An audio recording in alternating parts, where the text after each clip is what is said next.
ಬ್ರಾಹ್ಮಣರು ಯಾವತ್ತೂ ದ್ವೇಷ ಭಾಷಣ ಮಾಡೋದೇ ಇಲ್ಲ, ನಾವು ನೋವಿನ ಭಾಷಣನೇ ಮಾಡೋದು. ಯಾಕೆಂದ್ರೆ ನಮಗೆ ಬೈಯೋರೇ ಜಾಸ್ತಿ. ಪ್ರತಿದಿನ ನೀವು ಮಾಧ್ಯಮ ನೋಡಿ, ಪೇಪರ್ ನೋಡಿ, ಬ್ರಾಹ್ಮಣರಿಗೆ ಬೈಯೋದೇ ಒಂದು ಕೆಲಸ.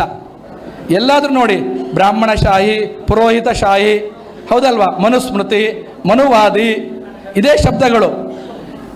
ಧರ್ಮ ವಿರೋಧಿಗಳು, ಹಿಂದೂ ವಿರೋಧಿಗಳು, ಮತಾಂಧರು ಹಿಂದೂಗಳನ್ನು ಬೈಬೇಕಾದ್ರೆ ಮೊದಲು ಬೈತಾ ಇರೋದೇ ಬ್ರಾಹ್ಮಣರಿಗೆ, ಬ್ರಾಹ್ಮಣ ಸಮಾಜಕ್ಕೆ.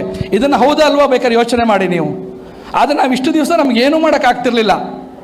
ನನಗೆ ನಿನ್ನೆ ಮೊನ್ನೆ 2-3 ದಿವಸದಿಂದ ಅನಿಸ್ತಾ ಇದೆ, ನಮ್ಮ ಅಶೋಕ್ ಅರ್ನಳ್ಳಿ ಹಿರಿಯ ವಕೀಲರನ್ನು ನಾನು ಆ ವಿಚಾರದಲ್ಲಿ ನಿನ್ನೆ ಕೇಳ್ಪಟ್ಟೆ.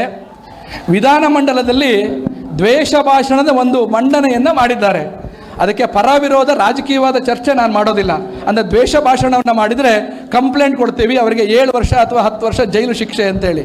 ಅದಕ್ಕೆ ಬಹಳ ವಿರೋಧ ವ್ಯಕ್ತ ಆದರೂ ಸಹ ಅದು ಮಂಡನೆಯಾಗಿದೆ. ಸರ್ಕಾರ ಮಾಡಿರೋ ಉದ್ದೇಶ ಯಾವ ಉದ್ದೇಶಕ್ಕೆ ಅದು ಮಾಡಿದೆಯೋ, ಯಾರ ಭಾಷಣವನ್ನು ಕಟ್ಟಿ ಹಾಕ್ಲಿಕ್ಕೆ ಅದನ್ನು ಮಾಡಿದೆಯೋ ನಮಗೆ ಗೊತ್ತಿಲ್ಲ. ಆದರೆ ದ್ವೇಷ ಭಾಷಣದಲ್ಲಿ ಹೆಚ್ಚು ಬಲುಪಶಿ ಆಗದ್ದೇ ಬ್ರಾಹ್ಮಣ ಸಮಾಜ. ಹೌದಲ್ವ ಹೇಳಿ? ದ್ವೇಷ ಭಾಷಣ ಮಾಡುವಾಗ ಬೈತಾ ಇರೋದೇ ಬ್ರಾಹ್ಮಣರಿಗೆ. ನಮಗನ್ನಿಸ್ತದೆ, ಇನ್ನು ಮುಂದೆ ಯಾರಾದರೂ ಬ್ರಾಹ್ಮಣರಿಗೆ ಬೈದು ಭಾಷಣ ಮಾಡಿದರೆ, ಧರ್ಮಕ್ಕೆ ಬೈದು ಭಾಷಣ ಮಾಡಿದರೆ, ಪುರೋಹಿತಶಾಹಿ ಅಥವಾ ಸಾವಿರಾರು ವರ್ಷಗಳ ಹಿಂದೆ ಏನು ಮಡಿವಂತಿಕೆ ಇತ್ತು, ನಾವಿವತ್ತು ಕಾರ್ಯಕ್ರಮಕ್ಕೆ ಮಾಡಿದ್ದೇವೆ. ಬರೀ ಬ್ರಾಹ್ಮಣರನ್ನು ಮಾತ್ರ ಕರೆಯಲ್ಲ, ಎಲ್ಲರನ್ನೂ ಕರೆದು ನಾವು ಕಾರ್ಯಕ್ರಮ ಮಾಡ್ತಾ ಇದ್ದೇವೆ. ಯಾವುದೇ ಮಡಿವಂತಿಕೆಯನ್ನು ನಾವು ಇಟ್ಕೊಂಡಿಲ್ಲ. ಆದರೆ ಇವತ್ತೂ ಸಹ ಬೈಯುವವರು ಏನೇ ಬೈಲಿ, ಭಗವದ್ಗೀತಾ ಪಾಠ ಮಾಡಿ ಮನುಸ್ಮೃತಿ, ಮನುವಾದಿ, ಪುರೋಹಿತಶಾಹಿ, ತುಪ್ಪ ತಿನ್ನೋರು, ಈ ರೀತಿ ಬೈಕೊಂಡೇ ನಮಗೆ ಇದಿಷ್ಟು ಸಹ ನಾವು ಎದುರಿಸಿದ್ವಿ. ಹಾಗೆ ಈಗ ಅನಿಸ್ತದೆ, ಈ ಒಂದೇನು ಕಾನೂನು ತಂದಿದ್ದಾರಲ್ಲ, ಎಲ್ಲೋ ಒಂದು ಕಡೆ ಬ್ರಾಹ್ಮಣರಿಗೆ ಇದು ಒಳ್ಳೇದಾಗ್ಬೋದೇನೋ, ಬ್ರಾಹ್ಮಣರಿಗೆ ಇದು ವರದಾನ ಆಗ್ಬೋದೇನೋ ಅಂತೇಳಿ.